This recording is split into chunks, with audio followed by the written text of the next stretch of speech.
DD किसान, बदलते भारत की शान।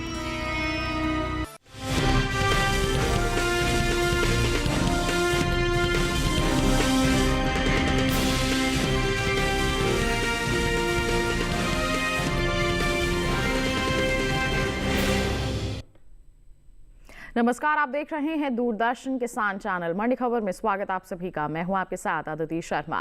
अगले आधे घंटे के दौरान आपको बताएंगे किस कृषि जिन्स के भाव में आई तेजी और किस में आई मंदी। साथ ही जानेंगे आगे किस हो जा सकता है जिन्सों का बाजार।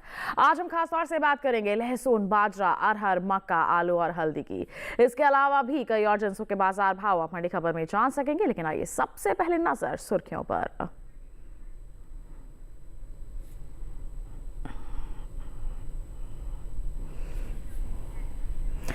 कोटा मंडी में 2,000 रुपए लुढ़क कर 25,000 रुपए पर हुए लहसुन के सौदे। पुणे मंडी में स्थिर रहे लहसुन के बाजार भाव। ज्यादातर मंडियों में उतार चढ़ाव के साथ हुआ बाजरे का कारोबार। ब्यावर मंडी में दर्ज हुआ 525 रुपए का उछाल। उत्तर प्रदेश की मंडियों में 10,000 रुपए के ऊपर बिकी अरहर। दाहोद मंडी में 7,000 रुपए रहा बाजार भाव। आइए इसी के साथ बुलेटिन की आइए शुरुआत करते हैं लहसुन के बाजार के साथ। बता दें आपको कि गुरुवार को लहसुन के जो सौदे हैं ज्यादातर मंडियों में कमजोरी के साथ हुए। सबसे भारी गिरावट 2,000 रुपए की कोटा मंडी में दर्ज की गई। जबकि आपको बता दें कि कुछ मंडियों में लहसुन के भाव में कोई बदलाव देखने को नहीं मिला। लहसुन के बाजार में किस तरह से हो रहा है कारोबार बताएंगे आपको, लेकिन एक छोटे से ब्रेक के बाद। कहीं मत जाइए, देखते रहिए मंडी खबर और बने रहिए दूरदर्शन किसान पर। कौन कौन सी एग्री इंडस्ट्रीज यहां पर पार्टिसिपेट कर रही हैं और किसान के लिए क्या कुछ यहां पर खास होने वाला है। हालांकि नारियल के पेड़ को कीड़ा लगना क्योंकि ये दिखता है कि अगर उसके ऊपर पेस्टिसाइड का प्रयोग हो रहा है तो कहीं ना कहीं उसका कंटेंट जो है वो उस नारियल के अंदर भी जा रहा होगा। दिया जहाँ पे हम जैसे यंग एंटरप्रेन्योर्स अपने आप को रिप्रेजेंट कर सकते हैं and specially women entrepreneurs like us जो डेयरी में बहुत कम है अपने आप को रिप्रेजेंट कर पा रहे हैं। जिस हिसाब से किसान को रेट मिलेगा, जिस हिसाब से किसान को कैटल फीड मिलेगा, जिस हिसाब से किसान को प्रोडक्शन मिलेगा, उस हिसाब से हमारा दूध उत्पादन बढ़ेगा। क्योंकि इस बार हम आपको लेकर के आए हैं इंडिया इंटरनेशनल ट्रेड फेयर में। सभी सवालों के जवाब के लिए देखिए अपना कमोडिटी एक्सपर्ट के खास कार्यक्रम अंतर्राष्ट्रीय व्यापार मेला विशेष। इस शुक्रवार रात 9 बजे भाग 1 नारियल और शनिवार शाम 4 बजे भाग 2 दुग्ध उत्पादन, सिर्फ दूरदर्शन किसान।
जब तपती है धरती, सूरज उगलता है आग, ठंड में जब सर्दी जमा देती सबके हाल, सब छुप जाते अपने अपने घरों में, तब बाहर निकलता सिर्फ एक इंसान। भरने के लिए हम सबका पेट, खून को पसीने की तरह देता बहा, थक जाता, झुलस जाता, हो जाता बीमार, तब उसकी सेहत का ध्यान रखता सिर्फ डीडी किसान।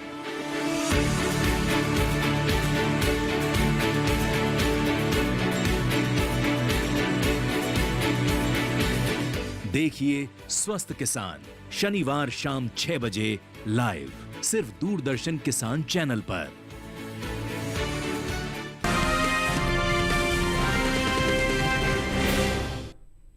ब्रेक के बाद दूरदर्शन किसान की मंडी खबर में आप सभी का फिर से स्वागत है। बात कर रहे थे हम लहसुन के बाजार की, किस तरह से हो रहा है इसके बाजार में कारोबार। विस्तार से जानने के लिए आइए आपको दिखा देते हैं एक खास रिपोर्ट।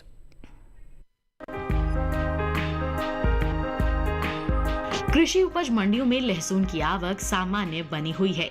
गुरुवार को ज्यादातर मंडियों में लहसुन का कारोबार सुस्ती के साथ हुआ, जबकि कुछ मंडियों में इस दौरान लहसुन के भाव में स्थिरता नजर आई। एगमार्क नेट के मुताबिक राजस्थान की कोटा मंडी में लहसुन के कारोबार में नरमी का रुख देखने को मिला। यहाँ 27 नवंबर को लहसुन का भाव था 27,000 रुपए। 28 नवंबर को लहसुन का भाव 2,000 रुपए लुढ़क कर भाव 25,000 रुपए रह गया। गुजरात की दाहोद मंडी में भी लहसुन के सौदे सुस्ती के साथ हुए। यहाँ 28 नवंबर को लहसुन का भाव 1,000 रुपए गिरकर 30,000 रुपए से 29,000 रुपए रह गया। उत्तर प्रदेश की सुल्तानपुर मंडी में गिरावट का सिलसिला जारी रहा। 27 नवंबर को लहसुन का भाव रहा 17,680 रुपए। 28 नवंबर को इसमें 10 रुपए की मामूली कमजोरी आई और भाव 17,670 रुपए प्रति क्विंटल पर आ गया। वहीं महाराष्ट्र की पुणे मंडी में इस दौरान लहसुन के भाव स्थिर रहे। यहाँ दोनों दिन यानी 27 और 28 नवंबर को लहसुन का भाव 29,500 रुपए पर बरकरार रहा। लहसुन की पैदावार की बात करें तो मध्य प्रदेश सबसे बड़ा लहसुन की पैदावार करने वाला राज्य है। मध्य प्रदेश तकरीबन 65% लहसुन की पैदावार करता है। इसके अलावा राजस्थान, उत्तर प्रदेश और गुजरात भी ऐसे राज्य हैं जहां लहसुन की खेती बड़े पैमाने पर की जाती है और यहां पैदावार भी अच्छी होती है। इस साल लहसुन की पैदावार को देखें तो भारतीय मसाला बोर्ड की ओर से हाल ही में जारी ताजा आंकड़ों के मुताबिक साल 2023-24 के दौरान लहसुन की कुल पैदावार 32,13,930 टन रही है, जबकि बीते साल इस दौरान लहसुन की उपज 32,39,453 टन रही थी।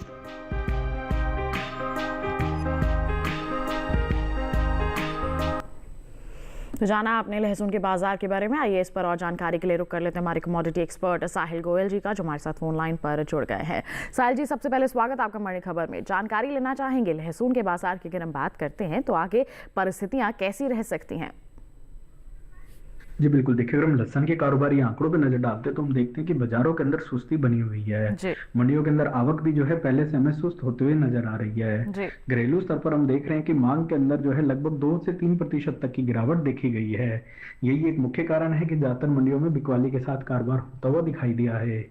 जैसा कि हमें मालूम है कि नवंबर से लेकर फरवरी माह एक अच्छा खासा चालू सीजन रहता है लहसुन के लिए, लेकिन इस वर्ष सर्दी उस तरीके से नहीं पड़ी है, इसलिए जो मांग है वो थोड़ी बहुत यहाँ पे कमजोर बनी हुई नजर आ रही है। अभी भी ऐसा लग रहा है कि माहौल इसी तरीके का रहेगा और वेदर कंडीशन को देखते हुए ऐसा अनुमान लगाया जा रहा है कि आने वाले समय में ये नरमी का दौर जारी रहेगा। बिल्कुल, तो आगे भी नरमी रह सकती है। हमारे जो किसान हैं थोड़ा सा मंडियों में निगरानी बनाकर चल सकते हैं।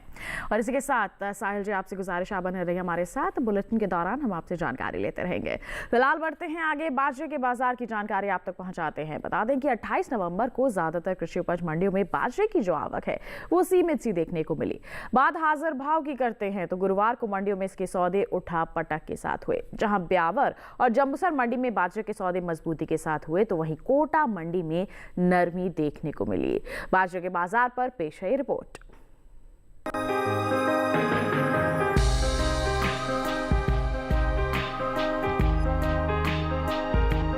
कृषि और किसान कल्याण मंत्रालय की ओर से साल 2023-24 के लिए अंतिम अग्रिम अनुमान जारी किया गया है, जिसके मुताबिक साल 2023-24 के दौरान कुल बाजरे की पैदावार 107,16,000 टन होने का अनुमान जताया गया है, जबकि बीते साल इस दौरान कुल बाजरे की पैदावार 114,31,000 टन रही थी।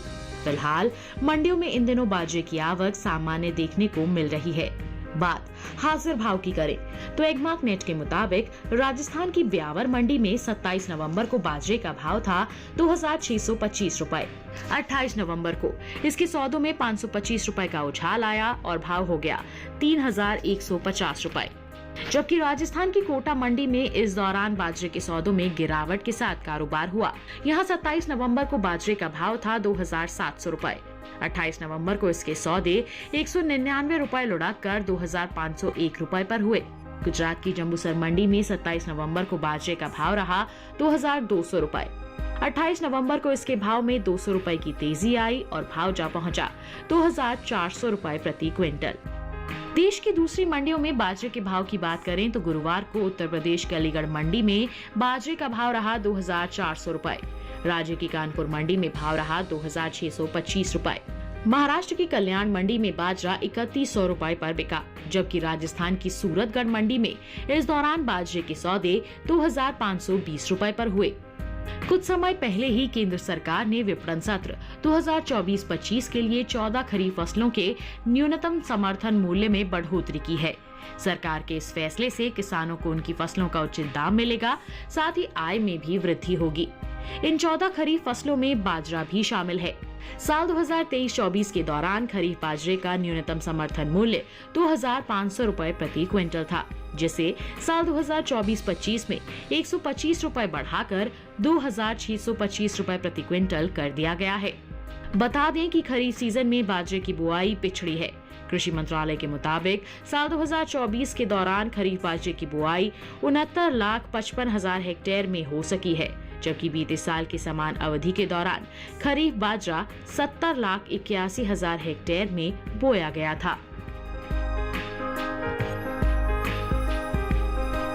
बाजरे का हाल अभी हमने जाना। अगर हम बुआई की बात करते हैं तो आंकड़े दर्शा रहे हैं कि इस बार थोड़ी सी कमी देखने को मिल सकती है। वहीं अगर हम बात करते हैं आगे आने वाले समय की, तो सर्दियां दस्तक दे चुकी हैं और ऐसे में इसकी जो मांग है वो बढ़ेगी, जिसके चलते हमारे किसानों को अच्छा फायदा यहां पर मिल सकता है। तो हमारे जो किसान हैं धीरे धीरे करके बिकवाली करें और मंडियों में निगरानी बनाकर चलेंगे तो निश्चित तौर पर अच्छे दाम अर्जित कर पाएंगे।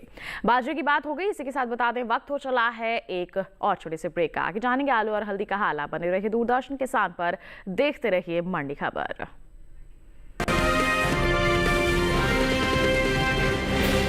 हाजिर मंडी हो या हो वायदा बाजार,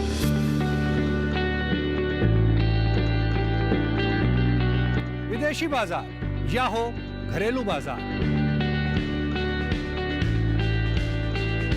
हर फसल के कारोबार का पूरा लेखा जोखा, पूरा वही खाता।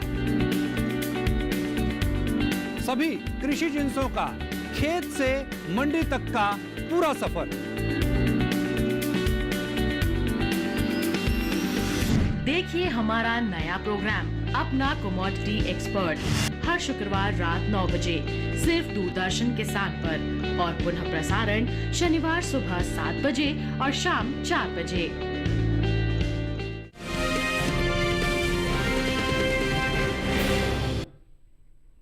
ब्रेक के बाद दूरदर्शन किसान के मंडी खबर में आप सभी का फिर से स्वागत है। आइए अब बात करते हैं आलू की।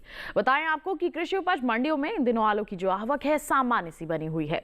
28 नवंबर को ज्यादातर मंडियों में आलू बिकवाली के लिए पहुंचा। एक मार्क नेट के अनुसार बता दें आपको इसके जो बाजार भाव हैं वो किस प्रकार रहे। गुरुवार को पंजाब की जो गढ़शंकर मंडी है, यहाँ पर आलू का बाजार भाव 1,800 रुपए प्रति क्विंटल रहा। गुजरात की राजकोट मंडी का जिक्र करते हैं तो इसी के साथ आपको जानकारी दें, यहाँ पर जो आलू है 2,800 रुपए प्रति क्विंटल पर बिका है। उत्तर प्रदेश की लखनऊ मंडी में 2,180 रुपए प्रति क्विंटल पर इसके सौदे हुए, जबकि राजस्थान की गोलूवाला मंडी का जिक्र किया जाए तो आलू 2,000 रुपए प्रति क्विंटल पर बिका।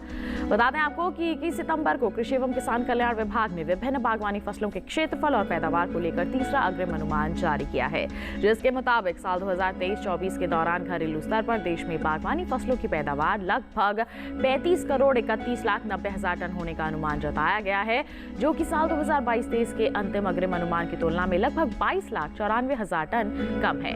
आलू की उपज पर नजर डालते हैं तो साल 2023-24 के दौरान आलू की पैदावार लगभग 5,70,49,000 टन होने की उम्मीद है, जिसका मुख्य कारण बिहार और पश्चिम बंगाल में आलू की पैदावार में आई कमी का दर्ज होना है।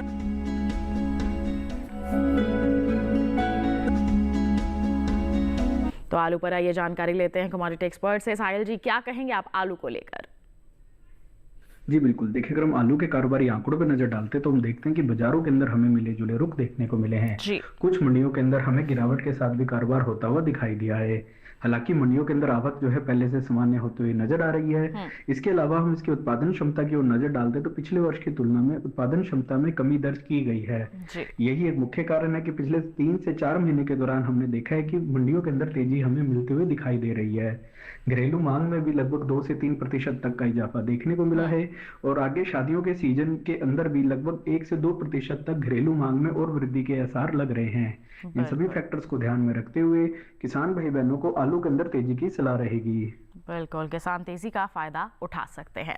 बढ़ते हैं आगे और अब हम बात करते हैं हल्दी की। बता दें आपको कि मंडियों में इन दिनों हल्दी की आवक खासी सुस्त बनी हुई है। वहीं बात करते हैं निर्यात की, तो इस साल देश से होने वाले हल्दी के निर्यात में कुछ कमी देखने को मिली है। भारतीय मसाला बोर्ड की ओर से जारी ताजा आंकड़ों के मुताबिक साल 2022-23 के दौरान भारत ने हल्दी का निर्यात 1,70,085 टन का किया है, जबकि अगर हम बात करते हैं 23-24 के दौरान हल्दी के निर्यात की, तो तकरीबन 8,000 टन तक की कमी देखने को मिली और इस साल हल्दी का जो निर्यात है 1,62,019 टन का ही हो सका है। वहीं हम बात करते हैं पैदावार की, तो साल 2022-23 के दौरान हल्दी की पैदावार में कुछ कमी आई है। भारतीय मसाला बोर्ड के आंकड़ों के मुताबिक साल 2022-23 के दौरान हल्दी की पैदावार 11,61,025 टन हुई है, जबकि बीते साल की समान अवधि के दौरान हल्दी की उपज 12,21,717 टन हुई थी। यानी कि 2022-23 में साल जो है घरेलू स्तर में यहाँ पर उपज में 60,000 टन तक की कमी देखने को मिली है।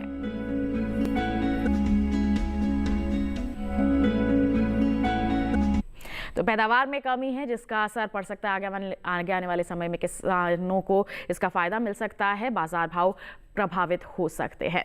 बात हो गई हल्दी की और आइए इसी के साथ आज के लिए हमारे विशेषज्ञ की क्या है सलाह, उस पर नजर डाल लेते हैं। जी बिल्कुल, अपनी विशेष सलाह के दौरान मैं किसान भाई बहनों को मक्का के ऊपर विशेष रूप से ध्यान देने की सलाह दूंगा। देखिए, सबसे पहली बात तो गवर्नमेंट ने इसका एमएसपी बढ़ाया है, जो किसानों के लिए एक अच्छा खासा सकारात्मक कदम के रूप से देखा जा सकता है। इससे किसानों को बाजारों के अंदर फसल बेचने में भी आसानी रहेगी। इसके अलावा हम देख रहे हैं कि पैदावार में लगातार कमी बनी हुई है, लेकिन जो इसकी सीजनल डिमांड है जो नवंबर से फरवरी माह के बीच में रहती है, उसमें हमें सुधार देखने को मिला है। तो डिमांड और सप्लाई को देखते हुए भी ऐसा लग रहा है कि निचले स्तरों से भावों को सपोर्ट मिलेगा और आने वाले समय में इसमें तेजी रह सकती है और ये किसानों के लिए एक अच्छा फायदे का सौदा भी रहेगा। तो ये थी हमारे विशेषज्ञ की विशेष सलाह और इसी के लिए साहिल जी आपका बहुत बहुत धन्यवाद देना चाहेंगे। आप हमारे साथ जुड़े, आपने इतनी अहम जानकारियां साझा की। और किसान भाइयों बहनों, बता दें आपको आज के मंडी खबर में बस इतना ही। उम्मीद है कि किसानों को अपनी उपज का सही भाव लेने में मंडी खबर से जरूर मदद मिल रही होगी। चलते चलते एक विशेष जानकारी आपके लिए, टीवी स्क्रीन पर दिखाए जा रहे इस QR कोड को स्कैन कर लीजिए, सीधा पहुंच जाएंगे हमारे YouTube चैनल पर। अलग अलग मंडियों का हाल जान सकते हैं मंडी खबर के साथ।